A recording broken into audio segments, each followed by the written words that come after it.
ഇതെന്താ മൂമ്മ കയ്യില്? ഇത് പച്ച പറയും, പച്ച കുത്തിയത്. അയ്യോ, അതിപ്പോ എനിക്ക് വലിയ കുട്ടികളൊക്കെ ഇപ്പോഴത്തെ പുതിയ ന്യൂ ജനറേഷൻ എന്താ പറയണ, സ്റ്റാറ്റു പറയാ. ഞങ്ങളുടെ കാലത്തൊക്കെ ഇതിന് പച്ച എന്നാ പറയാ, പച്ച കുത്ത. ഇത് കുത്തുമ്പോ മണിയെ ഒരു 10 വയസ്സേ ഉള്ളൂ. അപ്പൊ ഞങ്ങൾ ഒരു ദിവസം എന്ത് ചെയ്തല്ലോ, ഞങ്ങൾക്ക് ഒരുപാട് തോട്, 2-3 തോട് കിടന്നിട്ട് വേണം സ്കൂളിലേക്ക് പോകാൻ. അപ്പൊ പിന്നെ ഈ തോട് നിറഞ്ഞ് കവിഞ്ഞ് ഇതുപോലെ പോകുമ്പോ പിന്നെ ഞങ്ങൾക്ക് ചിലപ്പോൾ ഒരു പിരീഡ് നേരത്തെ വിടും, അല്ലെങ്കിൽ 2 പിരീഡ് നേരത്തെ വിടും.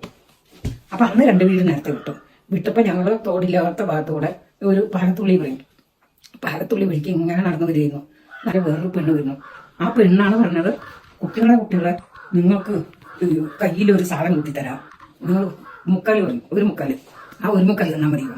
അങ്ങനെ ഞങ്ങൾ എല്ലാ പിള്ളേരും കൂടെ ഇങ്ങനെ ചെയ്തു, ഇങ്ങനെ വരച്ചപ്പോ അന്ന് എന്റെ കയ്യിൽ ഇത്ര വന്നു, നല്ല ഉണ്ടുപണി. ഞാൻ ആ മഷി നല്ല ചന്തം ഉണ്ടായിരുന്നു.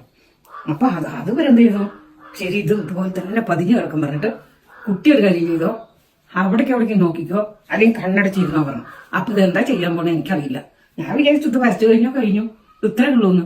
പാട്ടുണ്ട് പാടി, നല്ല പാട്ട്. ആ പാട്ട് പാടിയിട്ട് ഇങ്ങനെ പതുക്കെ ഇങ്ങനെ കുത്തി. യോ, എന്നെ വിടുന്നില്ല കൈ.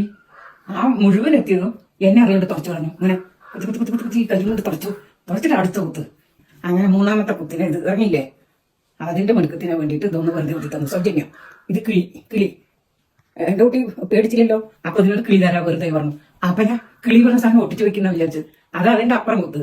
അങ്ങനെ കുത്തിയിട്ട് തിന്നില്ലേ. ഞാൻ ഈ 2 കുത്തിയപ്പോ കുട്ടികൾക്കൊക്കെ ധൈര്യം വരാൻ തുടങ്ങി. ഇങ്ങനെ 2-3 കുത്തിയത് ആരോ ഒരാൾ വരുന്നു. സ്കൂളിൽ പോയിട്ട് ഇതാണ് റെഡി നിങ്ങളുടെ പണി, ഇപ്പൊ ഞങ്ങൾ നിങ്ങളുടെ വീട്ടിൽ പോയി ഇപ്പൊ പറഞ്ഞു കൊടുക്കാം, നിൽക്കുക ഇപ്പൊ വണ്ടി എടുത്തെന്ന് പറഞ്ഞില്ലേ. ഞങ്ങൾ കുത്തേ ഓടി ഇതിൽ ഓരോ മുക്കാലും കൊടുത്തിട്ട് ഞങ്ങൾ ഓടി.